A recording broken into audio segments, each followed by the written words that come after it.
Okay, आवाज आ रही है?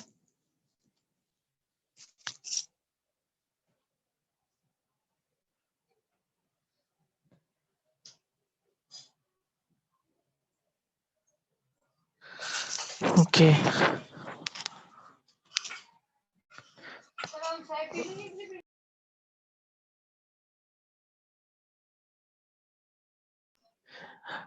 ओके, एक मिनट। हाँ, एक मिनट। हाँ, प्रीवियस क्लास में हमने रेस्पिरेटरी वॉल्यूम और कैपेसिटीज ये टॉपिक स्टार्ट किया था और वॉल्यूम कंप्लीट भी कर लिया था, बट मैं वॉल्यूम वापस समझा रहा हूँ, फास्ट क्विक समझाऊंगा क्योंकि समझा चुका हूँ मैं। ये इसलिए समझा रहा हूँ क्योंकि इसके बिना कैपेसिटीज नहीं समझी जा सकती, है ना। वॉल्यूम के बिना हम कैपेसिटीज नहीं समझ सकते, इसीलिए वॉल्यूम का वापस मैं बेसिक समझा रहा हूँ आपको। तो क्या है, पहला टाइडल वॉल्यूम था। अगर आपको याद होगा जो टाइडल वॉल्यूम क्या था, हम नॉर्मल जो सांस लेते हैं अंदर और बाहर करते हैं, है ना। ईच इंस्पिरेशन ईच एक्सपायरेशन, हर इंस्पायरेशन और एक्सपायरेशन के दौरान हम जितना भी एयर अंदर लेते हैं और अंदर और बाहर निकालते हैं, है ना, उसकी जो भी वॉल्यूम होगी that is known as tidal volume, है ना। नॉर्मल रेस्पिरेशन के दौरान अब जो नॉर्मली हम कर रहे हैं ब्रीद इन ब्रीद आउट, तो ब्रीद इन में जो भी एयर अंदर जा रहा है, ब्रीद आउट में जो भी एयर बाहर आ रहा है, that is known as tidal volume. और वो अप्रोक्सीमेटली कितना होता है, 500 ml। अप्रोक्सीमेटली कितना होता है, 500 ml, ठीक है। तो वो लोग आपको पूछ सकते हैं कि हमें पता है कि हेल्दी मैन जो होता है वो कितना उसके कितनी बार इंस्पिरेशन और एक्सपायरेशन कर सकता है, 12 to 16 टाइम्स, है ना। 12 to 16 टाइम्स अ मिनट। तो अगर इसको पूरा मल्टीप्लाई करोगे, हमें पता है एक सांस अंदर लोगे तो 500, बाहर निकालोगे तो 500, ऐसे करते करते टोटल 12 से 16 बार हो सकता है। तो आप उसको 12 और 16 से मल्टीप्लाई करोगे तो क्या आंसर आएगा, 6000 to 8000 ml ऑफ एयर पर मिनट। तो याद रखना, अगर वो लोग पर मिनट पूछते हैं, टाइडल वॉल्यूम पर मिनट पूछते हैं, तो आंसर आएगा 6000 to 8000। पर अगर वो लोग पूछ रहे हैं पर इंस्पायरेशन और पर एक्सपायरेशन, या फिर सिर्फ सिंपली वो लोग टाइडल वॉल्यूम पूछ रहे हैं, तो आंसर 500 ml आएगा। ध्यान रखना, सिर्फ टाइडल वॉल्यूम बोला तो 500 ml। वो लोग पूछ रहे हैं कि इंस्पायरेशन और एक्सपायरेशन, टोटल इंस्पायरेशन एक्सपायरेशन एक मिनट के अंदर कितना होता है, तो आंसर 6000 to 8000 आता है, ठीक है। अगर वो लोग टाइडल वॉल्यूम वर्ड यूज कर रहे हैं, आपको सिर्फ 500 बोलना है, दैट्स वेरी इंपॉर्टेंट, ठीक है, बहुत इंपॉर्टेंट ये पार्ट है। उसके बाद अगला है इंस्पायरेटरी रिजर्व वॉल्यूम। ये भी मैंने आपको समझाया था। इसका मतलब क्या समझाया था कि हम मैक्सिमम कितना इंस्पायर कर सकते हैं, मैक्सिमम टू, अगर हम जोर से बहुत फोर्स्ड इंस्पायरेशन करें तो कितना एयर अंदर जा सकता है। पर उसके लिए पहले हमें पूरा अंदर से लंग्स खाली करना होगा।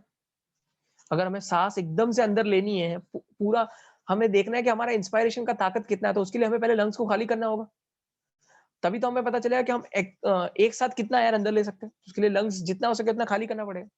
इसीलिए डेफिनेशन कैसी है देखो, additional volume of air a person can inspire by forceful inspiration, ठीक है। हालांकि इन्होंने नहीं लिखा कि पहले एक्सपायरेशन करने के बाद, तो आप इतना ही याद रखो कि एडिशनल वॉल्यूम ऑफ, और ये भी ध्यान रखना ये एडिशनल वॉल्यूम, हम एडिशनली कितना इंस्पायर कर सकते हैं बाय फोर्स्ड इंस्पिरेशन। अगर हम जोर से इंस्पायरेशन करें तो कितना एयर अंदर जा सकता है, ठीक है। और वो भी एडिशनल, टाइडल तो है ही, एडिशनल कितना, 2500 to 3000 ml, ठीक है। तो ये फोर्स्ड इंस्पायरेशन की मदद से हम इतना एयर अंदर लगता है। This is known as inspiratory reserve volume. Inspiratory reserve volume, जैसे एक्सपायरेटरी रिजर्व वॉल्यूम है, एक्सपायरेटरी मतलब हम कितना बाहर निकाल सकते हैं। अब कितना बाहर निकालने के लिए अगर आप सिर्फ टाइडल वॉल्यूम अंदर लोगे, अभी समझो आप हमेशा नॉर्मली तो सिर्फ टाइडल वॉल्यूम अंदर ले रहे हो 500 ml, तो ऑब्वियसली आप एक्सपायरेटरी रिजर्व वॉल्यूम तो बाहर नहीं निकाल सकते ना। उसके लिए क्या करना पड़ेगा, आपको पहले पूरा फोर्स्ड इंस्पायरेशन करना पड़ेगा, और फोर्स्ड इंस्पायरेशन करने के बाद आप कितना एयर बाहर निकाल सकते हो, या फिर फोर्स्ड इंस्पायरेशन जान दो। नॉर्मली देखो क्या लिखा है, additional volume of air a person can expire by forceful expiration. उसमें फोर्सफुल इंस्पिरेशन, इसमें फोर्सफुल एक्सपायरेशन, ठीक है। आप ताकत लगा के कितना एयर बाहर निकाल सकते हो, ठीक है, ताकत लगा के कितना एयर बाहर निकाल सकते हो, that is known as force, that is known as expiratory reserve volume, और वो है 1000 ml टू 1100 ml, ठीक है। इतना एक्सपायरेटरी रिजर्व वॉल्यूम है, सब पढ़ा चुका हूं। रेजिडुअल वॉल्यूम मैंने आपको क्या बताया था, रेजिडुअल वॉल्यूम वो एयर है जो हमारे अंदर फिक्स्ड है, वो एक कुछ ऐसा एयर है जो कभी बाहर नहीं आ सकता, वो हमेशा फिक्स्ड है, वो कभी बाहर नहीं आ सकता, ठीक है। जैसे पैदा हुए थे हम, जैसे हम बॉर्न हुए थे, हमारे अंदर वो एयर अंदर गया था। मैंने आपको बताया भी था कि जब सबसे पहले कोई भी चाइल्ड बॉर्न होता है तो वो क्राई देखते हैं हम उसका, क्यों क्राई देखते हैं, बिकॉज जैसे वो बाहर आता है सबसे पहले वो क्या करेगा, इंस्पायरेशन, उसकी वजह से सबसे पहले उसके अंदर एयर अंदर जाएगा और लंग्स एकदम से बोल सकते हैं डायलेट होंगे, उसके अंदर जो एल्विलाइज है, इसलिए उसको पेन होता है, इसीलिए वो रोता है। तो कुछ एयर है जो वो कभी हम बाहर नहीं निकाल सकते, आप कितना भी फोर्सफुल एक्सपायरेशन कर लो। कुछ एयर है हमारे लंग्स के अंदर, वो हम कभी बाहर नहीं निकाल सकते और उसको हम रेजिडुअल वॉल्यूम बोलते हैं। उसको हम रेजिडुअल वॉल्यूम बोलते हैं, that is volume of air remaining in the lungs even after forceful expiration. आपने फोर्सफुल एक्सपायरेशन किया, फिर भी आप उस एयर को बाहर नहीं निकाल सकते, that is known as residual volume. ठीक है, रेजिडुअल वॉल्यूम उसको बोलते हैं। सिंपल ये भी। उसके बाद क्या है, तो इतना समझ में आ गया, ये मैंने पढ़ाया था प्रीवियस क्लास में वैसे। इसमें किसी को कोई डाउट है? आज काफी कम लोग आए, ठीक है, इतने भी आए।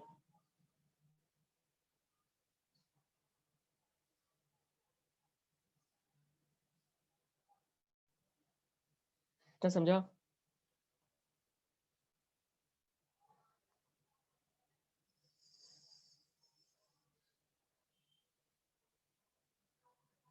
ठीक है, तो ये आपको मैं प्रीवियस क्लास में भी समझा चुका हूँ, बट बिकॉज इसके कैपेसिटीज नहीं पढ़ सकते, इसलिए मैंने बेस थोड़ा सा बना के फिर अभी समझा रहा हूँ। अब कैपेसिटीज को समझो, है ना। और आपको अगर कोई पूछे कि हम ये वॉल्यूम्स और कैपेसिटीज ये किससे मेजर कर सकते हैं, कोई तो डिवाइस होगा जिससे हम मेजर कर सकते हैं। जैसे हम ब्लड प्रेशर मेजर कर सकते हैं with the help of a device called sphygmomanometer. जो हम ब्लड प्रेशर मेजर करते हैं वो मशीन आती है, डॉक्टर मेजर करते हैं, उस मशीन को बोलते हैं स्फिग्मोमैनोमीटर। स्फिग्मोमैनोमीटर। वैसे ही लंग्स वॉल्यूम्स, लंग की वॉल्यूम और कैपेसिटीज को मेजर करने के लिए भी एक डिवाइस है, that is known as spirometer. That is known as spirometer. ठीक है, और प्रोसेस, ये जो प्रोसेस है जिससे हम मेजर कर रहे हैं, that is known as spirometry. याद रखना, प्रोसेस का नाम स्पाइरोमेट्री है, डिवाइस का नाम स्पाइरोमीटर है। ठीक है, बहुत लॉजिकल है, डिवाइस का नाम मेट्री कैसे हो सकता है। ठीक है, तो ये सब एक डिवाइस से मेजर किया जाता है, इस डिवाइस का नाम है स्पाइरोमीटर। इतना क्लियर है, आगे बढ़ते हैं। उसके बाद देखो, अभी कैपेसिटी समझो, इंस्पायरेटरी कैपेसिटी। इंस्पायरेटरी कैपेसिटी का मतलब क्या है, टोटल टोटल एयर हम कितना अंदर ले सकते हैं, टोटल एयर हम कितना अंदर ले सकते हैं। ठीक है, तो आप ही सोचो हम टोटल एयर कितना अंदर ले सकते हैं। इंस्पायरेटरी कैपेसिटी, यहाँ पे कैपेसिटी बोला, इंसान की कैपेसिटी कितनी है, कितने सांस अंदर ले सकता है एक बार में। ऑब्वियसली नॉर्मली वो कितना लेता है, टाइडल वॉल्यूम तो लेता ही है। अगर थोड़ा सा और एडिशनल ताकत लगाएगा, स्ट्रेंथ लगाएगा, तो वो और क्या ले सकता है अंदर, इंस्पायरेटरी रिजर्व वॉल्यूम, है ना। इंस्पायरेटरी, इसीलिए वहां एडिशनल लिखा हुआ था। तो लिखा total volume of air a person can inspire after normal expiration. तो पहले इंसान को एक्सपायरेशन करना पड़ेगा, उसने सांस बाहर निकाली। मतलब देखो, हम नॉर्मली क्या कर रहे हैं, देखो एकदम लॉजिक सी बात है, हम नॉर्मली अभी क्या कर रहे हैं, सांस अंदर ले रहे हैं, सांस बाहर छोड़ रहे हैं, है ना। Breathe in, breathe out. तो समझो ब्रीथ इन, ब्रीद आउट। अब आपने ब्रीद आउट कर लिया, अब आपने ब्रीद आउट किया, अब जो अब आप इंस्पिरेशन करने वाले हो या इंस्पायरेशन करने वाले हो, वो आपको क्या करना है, नॉर्मल नहीं करना है, वो आपको थोड़ा स्ट्रेंथ लगा के करना है। तो आपने नॉर्मल एक्सपायरेशन तो किया ही था, तो अब कितनी जगह खाली है अंदर, एक तो टाइडल वॉल्यूम वाली जगह खाली है क्योंकि आपने एक्सपायरेशन कर दिया था, वो एयर बाहर आ गया था, तो उतना एयर तो अंदर जाएगा ही, कितना 500 ml, that is tidal volume. इसके अलावा अगर आप एडिशनल कितना अंदर भेज सकते हो, inspiratory reserve volume.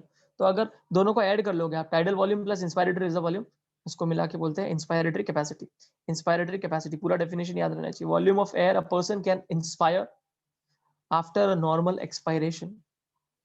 These includes tidal volume and inspiratory reserve volume। इसके अंदर दो चीजें, tidal volume plus inspiratory reserve volume। आसान लैंग्वेज में इतना बोल सकते हो कि आप कितना, आपकी इंस्पिरेशन करने की कैपेसिटी कितनी है, बस वही तो देखना है, कितना इंस्पायर कर सकते हो। एक तो जो नॉर्मल है, इसके अलावा एडिशनल कर सकते हैं, ताकत लगाओगे तो खत्म। हालांकि ये भी मैंने पिछली बार पढ़ा दिया था।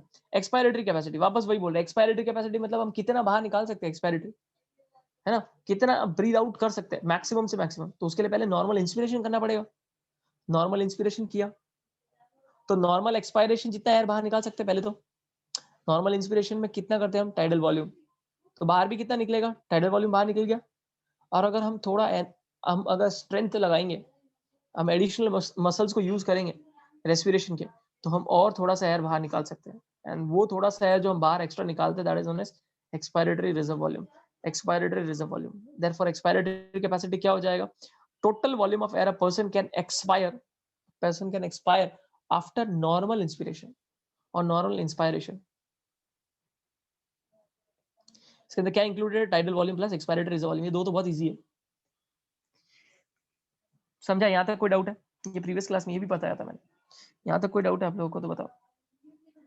इजी भी है, इंस्पायरेटरी कैपेसिटी, एक्सपायरेटरी कैपेसिटी, और इम्पोर्टेंट भी बहुत है।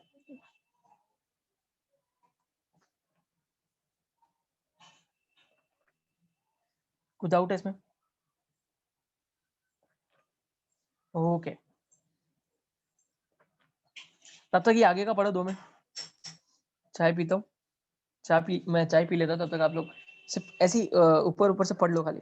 मुझे पता है मैंने नहीं पढ़ा है, तो देन टू आप functional residual capacity, ideal capacity और टोटल लंग कैपेसिटी एक बार रीड करो, आपको बेटर अंडरस्टैंडिंग आएगी। ठीक है, रीड करो तब तक, मैं आता हूँ थोड़ी देर में।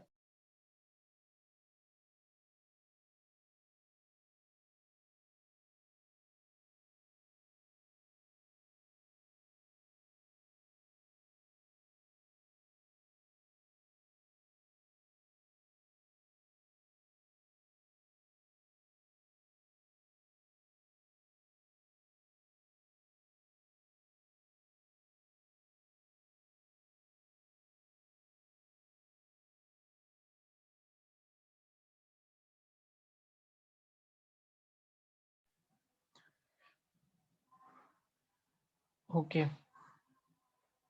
आपका जितना भी पढ़ के हुआ है आप रुक जाओ फिलहाल, आगे कंटिन्यू करते हैं हम। जितना भी हुआ है इट्स ओके। चल देखो, फंक्शनल रेजिडुअल कैपेसिटी, फारसी, ये क्या होता है? Volume of air that will remain in the lung after normal expiration. अगर आप नॉर्मल एक्सपायरेशन कर रहे हो तो कितना एयर अंदर रह सकता है, वो देखना है हमें। तो कितना एयर अंदर रहेगा, देखो लॉजिक सी बात है, जब कभी भी हम नॉर्मल इंस्पायरेशन करते हैं ना, नॉर्मल इंस्पायरेशन कर रहे हैं, तो उसके साथ साथ अंदर कौन कौन जा रहा है, ऑब्वियसली हमारे लंग के अंदर कौन कौन है। मतलब अगर नॉर्मल इंस्पायरेशन कर रहे हैं तो ध्यान से थोड़ा सोचना, यहाँ पे थोड़ा सा कंफ्यूजन हो सकता है, थोड़ा ध्यान दोगे समझोगे तो समझ में आ जाएगा। ये 3 थोड़े कॉम्प्लिकेटेड है। देखो, अभी अभी थोड़ी देर पहले मैंने आपको बताया कि expiratory capacity, expiratory reserve volume, ये एक्सपायरेटरी रिजर्व वॉल्यूम क्या है? ये तो तभी ही बाहर आएगा जब हम एडिशनल स्ट्रेंथ लगाएंगे, हम एडिशनल हमारे जो मसल्स हैं रेस्पिरेशन को, इसको यूज करेंगे तो ही बाहर आएगा एक्सपायरेटरी रिजर्व वॉल्यूम। अदरवाइज तो एक्सपायरेटरी रिजर्व वॉल्यूम बाहर आने वाला ही नहीं है। मतलब अभी जब हम अब जो हम नॉर्मल ब्रीदिंग कर रहे हैं उसमें सिर्फ कौन बाहर आ रहा है? Tidal volume. कौन अंदर जा रहा है? Tidal volume. टाइडल वॉल्यूम अंदर जा रहा है, टाइडल वॉल्यूम भी बाहर आ रहा है।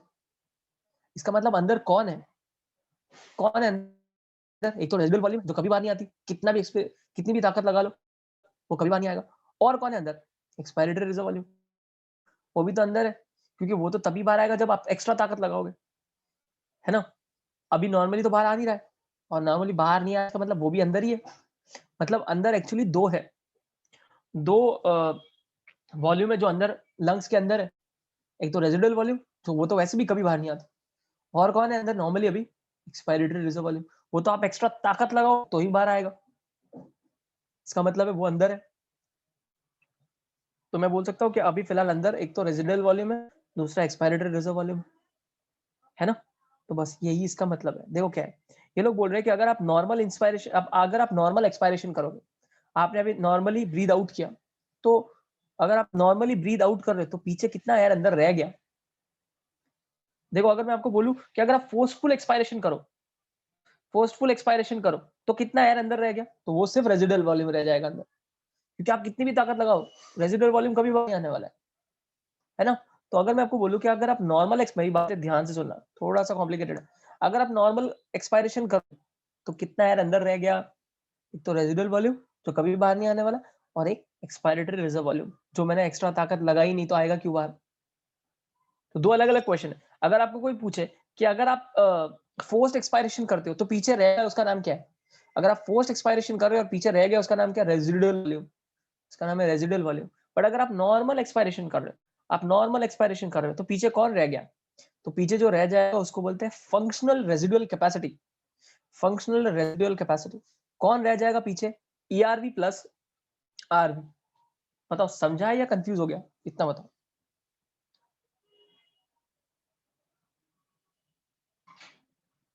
समझ में आया क्या? चाहिए तो एक बार वापस लाइन पढ़ लो, क्योंकि मैं अपने मतलब मैं जब मैं मेरे टाइम पर मुझे बहुत कंफ्यूज होता था ये, बट अगर आप ध्यान से पढ़ोगे तो कंफ्यूजिंग नहीं है। मैंने आपको वैसा पढ़ाया भी। कोई डाउट? एक बार फंक्शनल रेजिडुअल कैपेसिटी पढ़ो और फिर बताओ कोई डाउट है क्या, और अगर है तो मुझे बताओ। मैं आपको आप अपने आप को अनम्यूट भी कर सकते हो चाहिए तो पूछने के लिए, बट प्लीज डाउट मत रखना।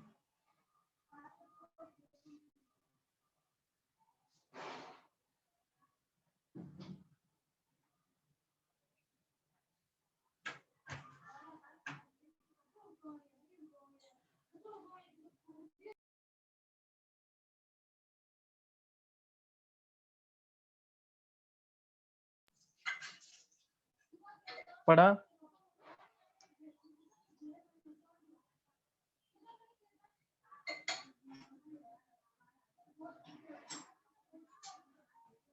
कोई डाउट?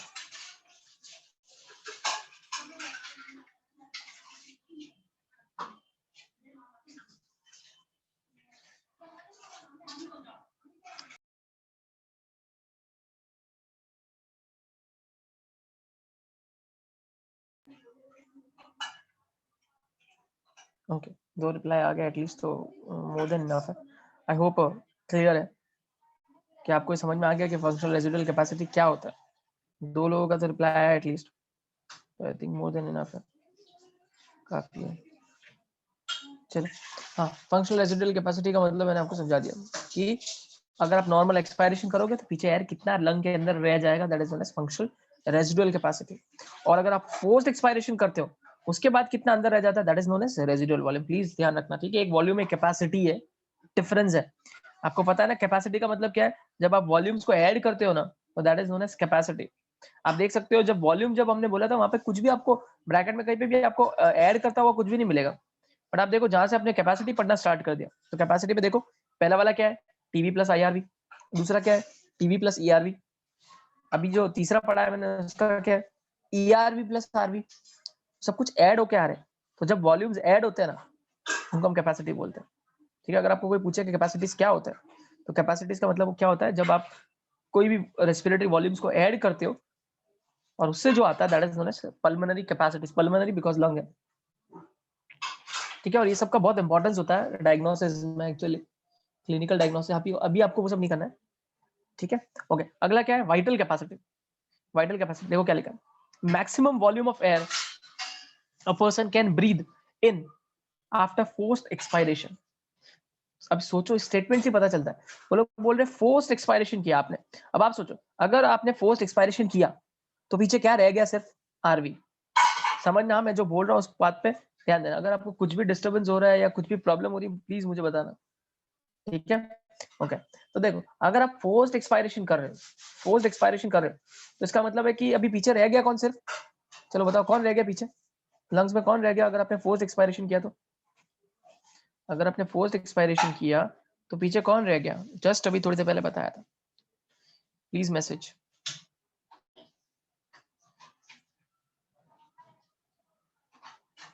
परफेक्ट, रेजिडुअल वॉल्यूम रह गया। और नॉर्मली, जब नॉर्मल, मेरी बात, मेरा क्वेश्चन ध्यान से सुनना, जब नॉर्मल एक्सपायरेशन करते हैं हम, नॉर्मल एक्सपायरेशन करते हैं, तो हमारे लंग में कौन रह जाता है? मतलब नॉर्मली हमारे लंग में कौन रहता ही रहता है? लंग्स के अंदर कौन सी ऐसी वॉल्यूम्स है जो अंदर रहती ही है नॉर्मली? कौन सी ऐसी वॉल्यूम्स है जो नॉर्मली रहती ही है?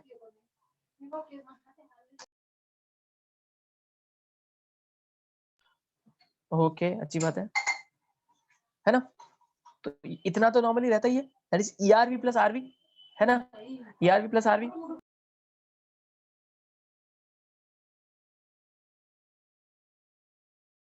सॉरी, हाँ देखो, तो देखो अभी क्या बोला, ध्यान से मेरी बातें सुनना, काफी कंफ्यूजिंग है, और ध्यान देना। हाँ, तो ये लोग बोल रहे कि आपने फोर्स एक्सपायरेशन किया। अगर फोर्स एक्सपायरेशन किया तो पीछे सिर्फ आरवी बचा। नॉर्मली हमारे अंदर कौन रहता है? ईआरवी भी रहता है। इसका मतलब अगर एक बार फोर्स एक्सपायरेशन किया, फोर्स एक्सपायरेशन किया, तो जब आप अगली सांस अंदर लोगे, जब आप अगली सांस अंदर लोगे, जब आप इंस्पायरेशन करोगे, ये लोग बोल रहे हैं कि आप जितना हो सके उतने ताकत के साथ इंस्पायरेशन करना है आपको। तो अब जब आप वापस इंस्पायरेशन करोगे तो पहली बात तो ईआरवी अंदर जाएगा, क्योंकि ईआरवी बाहर आ गया फोर्स एक्सपायरेशन के साथ, तो ईआरवी अंदर जाएगा। इसके अलावा और कौन अंदर जाएगा? टाइडल वॉल्यूम अंदर जाएगा, क्योंकि वो तो नॉर्मली अंदर बार होता ही है, वो अंदर जाएगा। इसके अलावा और कौन अंदर जाएगा? आप पोस्ट इंस्पायरेशन कर रहे हो तो कौन जाने वाला? इंस्पायरेटरी इंस्पायर्ड रिजर्व वॉल्यूम भी अंदर जाएगा। क्यों? क्योंकि आप ताकत लगा के सांस ले रहे हो। समझ में आ रहा है मैं क्या बोल रहा हूँ? एक बार अगर आपने फोर्स एक्सपायरेशन किया, आपने ताकत लगा के एयर बाहर निकाल दिया, तो पीछे सिर्फ कौन रह गया? रेजिडुअल वॉल्यूम रह गया। रेजिडुअल वॉल्यूम रह गया, तो अगली सांस जब आप नॉर्मली अंदर लोगे तो ईआरवी अंदर जाएगा, टाइडल वॉल्यूम अंदर जाएगा, और क्योंकि आप ताकत लगा के सांस ले रहे हो इसीलिए अंदर आईआरवी भी जाएगा। आईआरवी भी जाएगा। इसीलिए वाइटल कैपेसिटीज में 3 चीज आ जाती है, ईआरवी, आईआरवी, टीवी। तो देखो, इसलिए मैं वापस डेफिनेशन पढ़ रहा हूँ और आप भी पढ़ना चाहिए तो मैं वापस समझाऊंगा, बट प्लीज कंफ्यूज मत होना। देखो, the maximum volume of air a person can breathe in, maximum volume, उन्होंने वर्ड यूज किया मैक्सिमम एंड नॉट नॉर्मल, ठीक है? Maximum volume of air a person can breathe in after forced expiration, this includes ERV, IRV, TV. On the other way, दूसरा definition भी है, और the minimum volume of air a person can breathe out a forced inspiration, a minimum volume of air a person can breathe out after a forced inspiration, after a forced inspiration। तो पहले तो आप सिर्फ इतना समझो, जो पहला definition समझा है वो समझ में आया या नहीं आया वो बताओ। कि अगर आप फोर्स्ड एक्सपायरेशन करोगे तो उसके बाद फोर्स्ड एक्सपायरेशन करोगे तो उसके बाद कितना इंस्पायर करोगे? Maximum volume. तो कौन कौन आएगा? पहले ईआरवी अंदर जाएगा, फिर टीवी जाएगा, और फिर आईआरवी जाएगा। ये क्लियर है क्या? बाकी का जो और लिखा वो बाद में समझेंगे। इतना समझ में आया क्या पहले बताओ? और हो सके तो एक बार पढ़ लो, खाई मत करो, पहले पढ़ लो, बेटर रहेगा।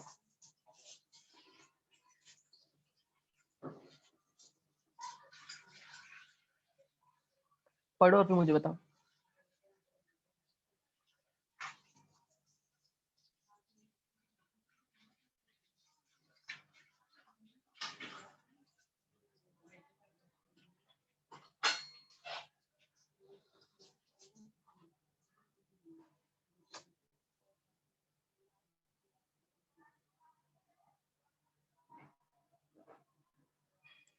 हो गया पढ़ के?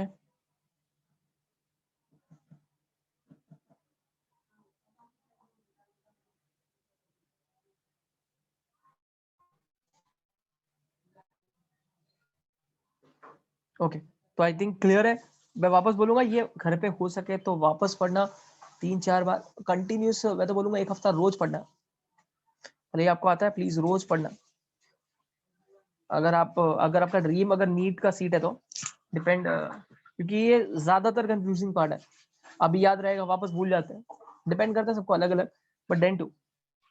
ओके, अब इसका दूसरा डेफिनेशन क्या देखो, maximum volume of air a person can breathe out after a forced inspiration. अब आप ही सोचो कि अगर आपने फोर्सफुली इंस्पायर किया मतलब कौन कौन अंदर गया? कौन कौन? अभी देखो, एक बार आपने फोर्स इंस्पायरेशन कर ली तो अभी लंग के अंदर कौन कौन है? लंग के अंदर कौन कौन है बताओ? चलो मुझे बताओ, अगर फोर्स्ड इंस्पायरेशन किया तो लंग के अंदर कौन कौन है? पहले वो बताओ। फोर्स्ड इंस्पायरेशन किया तो लंग के अंदर कौन कौन है वो बताओ। अगर आपको कंसेप्ट समझा तो आप डेफिनेटली बता पाओगे। फोर्स्ड इंस्पायरेशन किया समझो आपने, तो क्या अंदर लंग के अंदर कौन कौन गया? कौन से वॉल्यूम्स प्रेजेंट है लंग के अंदर? सोचो और बताओ।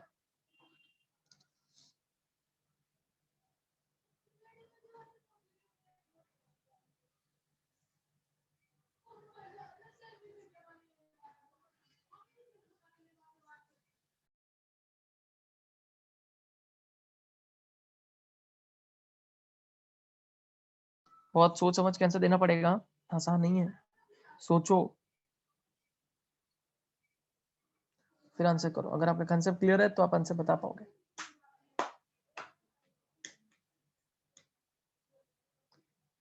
मैं बोल रहा हूं हमने फोर्स्ड इंस्पायरेशन किया, या किसी इंसान ने फोर्स्ड इंस्पायरेशन किया, बताओ उसके लंग के अंदर कौन सी वॉल्यूम प्रेजेंट है? उसके लंग के अंदर कौन सी वॉल्यूम प्रेजेंट है?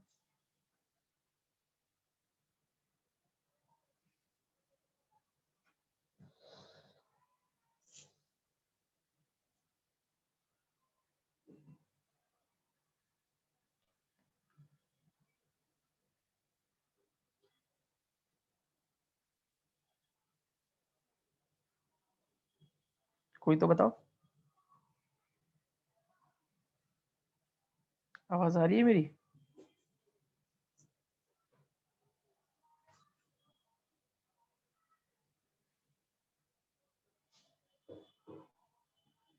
ओके ठीक है, अब मैं समझाता हूँ, ध्यान से सुनो। फोर्स्ड इंस्पायरेशन किया ना तो सारी वॉल्यूम आपके लंग के अंदर है। कैसे?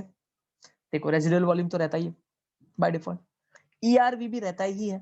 अगर आप अगर आप सिर्फ नॉर्मल एक्सपायरेशन करते हो तो ईआरवी तो अंदर ही रहता है ना। तो देखो, कोई इंसान फोर्स्ड इंस्पायरेशन कर रहा है, ध्यान से मेरी बातें सुनना, आरवी उसके अंदर पहले से है, ईआरवी भी उसके अंदर पहले से है। क्यों? क्योंकि उसने कोई फोर्स एक्सपायरेशन किया नहीं, उसने तो उल्टा फोर्स इंस्पायरेशन किया है ना। तो आरवी उसके अंदर है, ईआरवी उसके अंदर है, टाइडल वॉल्यूम भी अंदर, नॉर्मली वो अंदर। अभी जब वो फोर्स इंस्पायरेशन कर रहा है तो उसने पहले नॉर्मल भी तो लिया होगा, ऐसी थोड़ी कि खाली फोर्स डायरेक्ट। उसने फोर्स इंस्पायरेशन किया तो उसने नॉर्मल रेस्पिरेशन भी तो किया होगा, तो नॉर्मल इंस्पायरेशन किया होगा, तो टीवी भी अंदर है। और क्योंकि उसने फोर्स्ड इंस्पायरेशन किया तो आईआरवी भी अंदर है, मतलब उसके अंदर चारों है, चारों अंदर है। कौन? टीवी, सॉरी, सबसे पहले आरवी, फिर ईआरवी, फिर टीवी, और फिर आईआरवी। आईआरवी भी गया अंदर। क्यों? क्योंकि उसने फोर्स्ड इंस्पायरेशन किया। इसीलिए जब कभी भी आप फोर्स्ड इंस्पायरेशन करते हो तो आपके अंदर से एक अर्ज रहता है कि कब मैं एयर बाहर निकालूं। क्यों? ऑलरेडी आपने लंग्स को इतना ज्यादा इन्फ्लेट कर रखा है, आपने इतनी सारी एयर अंदर भर दी है, तो आप ऑब्वियसली आपकी नॉर्मल टेंडेंसी क्या होगी कि मैं कब उस एयर को बाहर निकालूं, है ना। क्योंकि चार चार वॉल्यूम है लंग के अंदर। नॉर्मली लंग के अंदर कितने एयर रह सकते हैं? आरवी, ईआरवी, और टीवी भी अंदर नहीं रह सकता, क्योंकि टीवी अंदर बाहर होता रहता है, तो टीवी को भी आप अंदर रख नहीं सकते। अगर कोई आपको पूछे कि नॉर्मली लंग के अंदर कौन कौन बैठा, सिर्फ आरवी और ईआरवी, ठीक है। किसको आप अंदर बाहर करते जा रहे हो? टीवी को। और अगर आप फोर्स इंस्पायरेशन कर रहे हो तो किसको और अंदर लेके जा रहे हो? आईआरवी को भी। इसका मतलब है चारों के चारों अंदर है। अब देखो क्या बोला उन्होंने, उन्होंने बोला है, देखो वही आंसर घूम फिर के आएगा। क्या लिखा है? Maximum volume of air a person can breathe out, maximum volume of person can breathe out after force inspiration. अब आप सोचो कि अगर आपने फोर्स इंस्पायरेशन किया, अब बताओ क्या क्या बाहर निकलेगा। अगर अभी इसने फोर्स इंस्पायरेशन किया, अब वो कितना ब्रीथ आउट कर सकता है मैक्सिमम? मुझे बताओ क्या क्या बाहर निकाल सकता है। अब आप बताओ क्या क्या बाहर निकाल सकता है। सोचो, और मुझे आंसर चाहिए। एटलीस्ट कोई एक दो दो भी देंगे तो मेरे को थोड़ा सा खुशी होगा कि मैंने समझा दिया। क्या क्या बाहर निकाल सकता है इंसान? मैंने आपको इतना समझा दिया कि पोस्ट इंस्पायरेशन की वजह से क्या क्या अंदर है। अब आपको ये बताना है कि वो मैक्सिमली कितना बाहर निकाल सकता है। कौन कौन बाहर निकलेगा?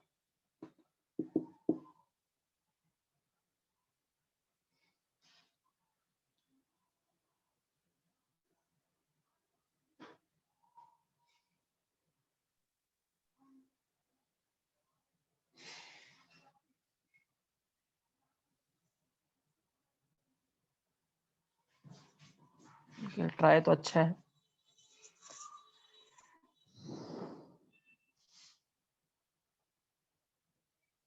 प्लीज ट्राई किया। देखो, मैक्सिमम कितना बाहर निकाल सकता है। अब आप सोचो मैक्सिमम क्या बाहर, मैक्सिमम वो कितना बाहर निकाल सकता है? आरवी को छोड़ के सब बाहर निकाल सकता है मैक्सिमम। आरवी को छोड़ के सब बाहर निकाल सकता है। उसके अंदर कौन कौन गया?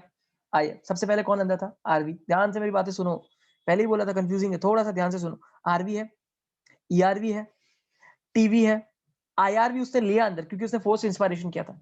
अब बोल रहे कि वो लोग ये बोल रहे हैं कि फोर्स इंस्पायरेशन के बाद कौन कौन बाहर जा सकता है मैक्सिमम। कौन कौन जा सकता है? आरवी को छोड़ के सब बाहर जा सकता है, क्योंकि हमें पता है हम आरवी को बाहर नहीं भेज सकते, बाकी सबको भेज सकते हैं। तो किस किस को बाहर निकाल सकते हो बताओ?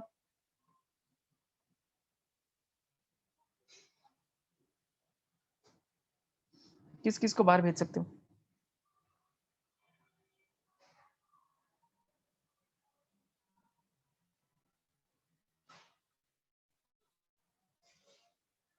समझ में आया? Answer is ERV, IRV and TV. समझ में आया? अब देखो जहां पे और लिखा उसके पहले कौन सी चीजें दी हुई है, कौन कौन इंक्लूडेड है? जो आपने अभी बोला वही है क्या? यस और नो?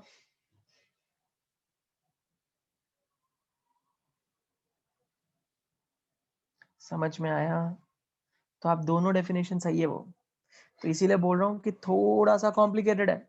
इसको पता है कैसे पढ़ सकते हो? 4 टेक्स्ट बुक लेके बैठने का, 4 लॉन्ग बुक्स, ठीक है, चारों लॉन्ग बुक को नाम देने का।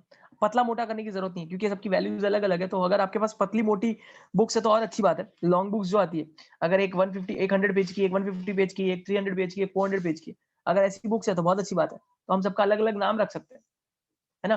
टीवी एकदम पतली होगी क्योंकि टीवीसी 500 ml है ना। सबसे मोटी कौन सी होनी चाहिए? आईआरवी। क्यों? क्योंकि आईआरवी कितना होता है? 2500 से लेकर 3000 ml। ईआरवी कितना होता है? 1000 से लेकर 1100 ml। और रेजिडुअल वॉल्यूम कितना होता है? 1100 से लेकर 1200।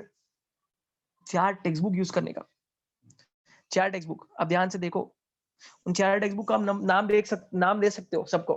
क्या नाम दोगे? सबसे पहले वाले को जो मैंने भी बताया, आरवी। सबसे नीचे वाला आरवी, फिर ईआरवी, फिर टीवी और फिर आईआरवी। आप देख सकते हो लेक्चर कितना इंपॉर्टेंट। जैसे केमिस्ट्री के अंदर हाइब्रिडाइजेशन है ना, वैसा ये कॉम्प्लिकेटेड टॉपिक है थोड़ा सा। मैं जितना हो सके उतना आसान करके समझा रहा हूँ आपको, प्रैक्टिकली सोच के बता रहा हूँ ताकि आपको समझे, रटवा नहीं रहा हूँ। ठीक है, अब चाहिए तो एक बार वापस पढ़ो वाइटल कैपेसिटी को, वाइटल कैपेसिटी को दोनों वापस पढ़ो, और जो पहला पूरा बोला है और फिर और के बाद जो बोला वो भी पूरा पढ़ो, और फिर मुझे बताओ। टेक योर टाइम, आप टाइम लो अच्छे से, और फिर मुझे बताओ कि आपको समझा या नहीं समझा। मैं आपको अनम्यूट भी कर रहा हूँ, अगर आप चाहे तो अपने आप को अनम्यूट करके भी कुछ पूछ सकते हो। Very important. आप चाहे तो रट्टा भी मार सकते हो अगर आपसे रट्टा होता है तो, ईआरवी, आईआरवी और टीवीएस के अंदर। बट मेरे हिसाब से रट्टा मत करो, भूल सकते हो। क्यों चांस लेना है? तो पहले आप समझने की कोशिश करो, फिर भी नहीं समझ के होता है तो लास्ट हमारे पास एक ही आइडिया रहता है, दैट इज हम रट्टा कर सकते हैं। ठीक है, चलो पढ़ो।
पढ़ रहे हो ना?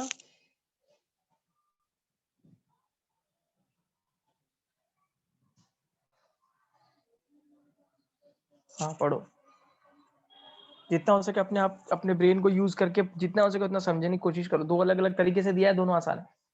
पहले उन्होंने क्या बोला? Maximum volume of air a person can breathe in after forced expiration.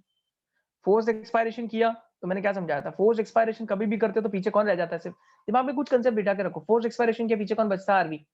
अगर आरवी बचेगा तो आप अंदर कौन, अगर आप मैक्सिमम अभी अगर आप इंस्पायर करोगे तो किस किस को अंदर भेज सकते हो? आरवी रह गया था पीछे, सिर्फ अंदर आरवी ही है, तो आप किस किस को अंदर भेज सकते हो? ईआरवी को, टीवी को, आईआरवी को। आया टीवी, आईआरवी और ईआरवी आया। सिमिलरली उन्होंने क्या बोला? उन्होंने अलग तरीके से घुमा के बोला। क्या बोला उन्होंने? कि अगर किसी ने फोर्स्ड इंस्पायरेशन किया, किसी ने फोर्स्ड इंस्पायरेशन किया तो अभी वो कितना ब्रीथ आउट कर सकता है? फोर्स्ड इंस्पायरेशन करोगे तो सब अंदर चला जाएगा, चारों वॉल्यूम अंदर चली जाएगी, जो मैक उतनी ही है हमारे पास, 4 वॉल्यूम्स। अब आप कितना एक्सपायर कर सकते हो? मैक्सिमम। तो सिर्फ किसको छोड़ के बाकी सबको निकाल सकते हो? आरवी को छोड़ के हम बाकी सबको निकाल सकते हैं, हमें पता है। समझ में आया? इसको घर पे वापस ट्राई करने की कोशिश करना, क्योंकि घुमा फिरा के भी पूछ सकते हैं। इससे ज्यादा मैं और कुछ आइडिया, और कोई आइडिया नहीं मेरे पास। इसलिए मैंने बोला था लेक्चर इंपॉर्टेंट है, पूरे चैप्टर का सबसे इंपॉर्टेंट पार्ट है ये। और ये थ्रू आउट आगे तक काम आने वाला है। एमबीबीएस में आगे बहुत आगे तक काम आता है, first year, second year, third year, fourth year, final तक पीछे नहीं छोड़ता है। इनफैक्ट आप एमडी बनने भी जाओगे तभी भी काम का ही, इतना इंपॉर्टेंट है ये। हालांकि और ज्यादा एक्सपैंड होता है, बट बेसिक्स तो यही है। मेरे फाइनल ईयर की जो एग्जाम है ना, उसके अंदर ये क्वेश्चन आता है, volumes and capacities of the lung. सोचो, तो कुछ तो इंपॉर्टेंस है। अब बताओ किसी को कोई डाउट इस पे?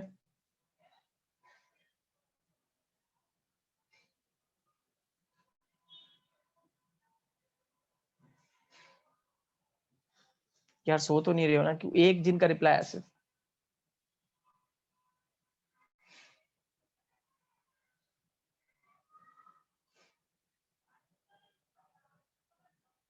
चलो ठीक है, कोई बात नहीं। ओके, अब लास्ट वाला बहुत इजी है, टोटल लंग कैपेसिटी। मतलब हमारे लंग की कैपेसिटी कितनी है? अभी तो बोल रहा हूँ बार बार कि हमारे लंग के अंदर मैक्सिमम से मैक्सिमम कितनी वॉल्यूम्स अंदर जा सकती है, बताओ आप। ये आप खुद ही बता सकते हो बिना पढ़े, बताओ, यहाँ देख के बताओ कितनी वॉल्यूम्स हमारे लंग के अंदर जा सकती है। हेडिंग उसका टोटल लंग कैपेसिटी, TLC। तो कितनी वॉल्यूम हमारे अंदर लंग के अंदर जा सकती है? अच्छा, एक ने, जिन्होंने भी आंसर दिया है, आपने आंसर दिया है, एक नाम नहीं बोलूंगा मैं, बताओ कौन सी कौन सी आपने आंसर दिया? 4 जिन्होंने आंसर दिया है, बताओ कौन सी कौन सी?